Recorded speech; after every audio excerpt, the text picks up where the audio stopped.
Hello, I'm Marvin Rhodes. Welcome to Dogs for the Deaf. In the next few minutes, we're going to show you how this wonderful organization opens up a world of possibilities to people with hearing loss and other special needs.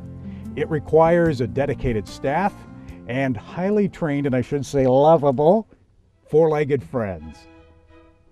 In the heart of Southern Oregon, nestled deep in the Rogue Valley, you will find the Dogs for the Deaf facility. Since 1977, Dogs for the Deaf has been rescuing homeless dogs and professionally training them to enhance lives as hearing dogs. To date, Dogs for the Deaf has rescued and placed thousands of dogs in homes as hearing dogs, special needs dogs, dogs for seniors, and career change dogs. Roy Cabot was the founder of Dogs for the Deaf, and Jeremiah was an Irish setter mix that he found at one of the shelters here in Southern Oregon. Jeremiah became our first demonstration dog, traveling all over the country, demonstrating and educating people about what hearing dogs do and the value they have to someone who is deaf or hard of hearing. Dogs for the Deaf started in 1977, and it was started by Roy Cabot, who had worked with animals in movies for many years in Southern California.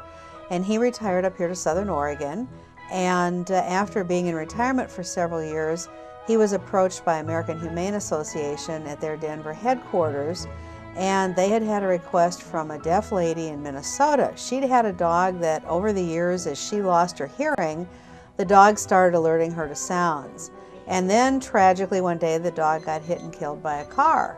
And all of a sudden the woman realized how dependent that she was on that dog. So she started looking around for someone to train another dog for her to do the same kinds of things. And by 1977, Roy decided to start Dogs for the Deaf, and it's been going and growing ever since. The mission of Dogs for the Deaf from the very beginning has been to train dogs to help and serve people in need. This is where we do it. This is our state-of-the-art training facility. It's here we provide an atmosphere that is safe and friendly for the dogs to be trained. So when they are united with their new partner, they're ready to go to work out there in the real world. Let's take a behind-the-scenes tour of how this process works, starting with rescuing the dogs in the shelters to turning the dog into a tool and a companion for someone in need. Dogs for the Deaf rescues over 100 dogs annually that might otherwise be euthanized from shelters throughout the Pacific Northwest. We choose dogs primarily between the ages of 8 months to 3 years old who are people-friendly, confident, and motivated by toys, treats, and affection.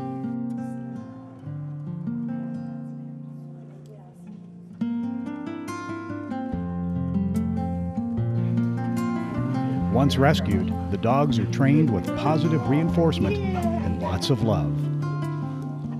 Well, training approximately takes 4 to 6 months. It really depends on the dog.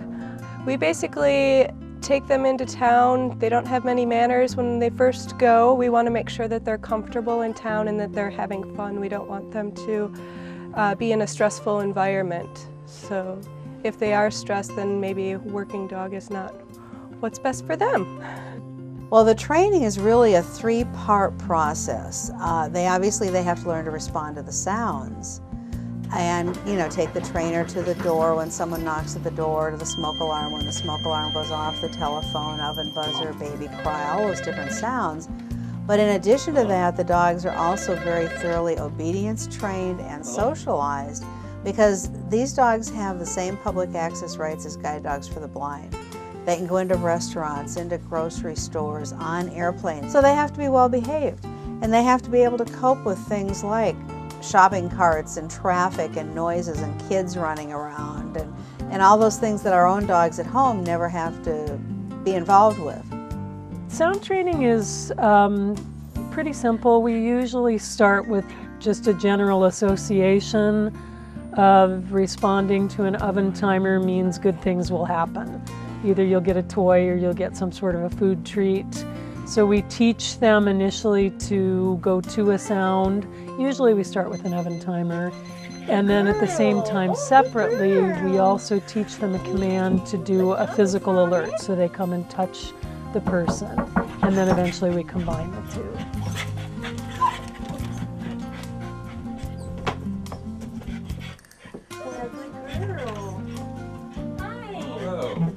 Good job, Sonny. Hi, Sonny. It takes a very special dog to become a hearing dog, but for those who cannot complete the course, there's still good news. All dogs find loving homes, and no dogs are returned to a shelter. I find homes for the dogs that either haven't made it through the program, they've come in to be hearing dogs and weren't able to complete their training, or I find homes for dogs that we find in shelters that are less adoptable to the public. They might be a little bit older, they might have some minor health problems, dogs that wouldn't have a very good chance to find homes if they were kept at the shelter. Nobody goes back to the shelter, we just find good homes for them wherever we can.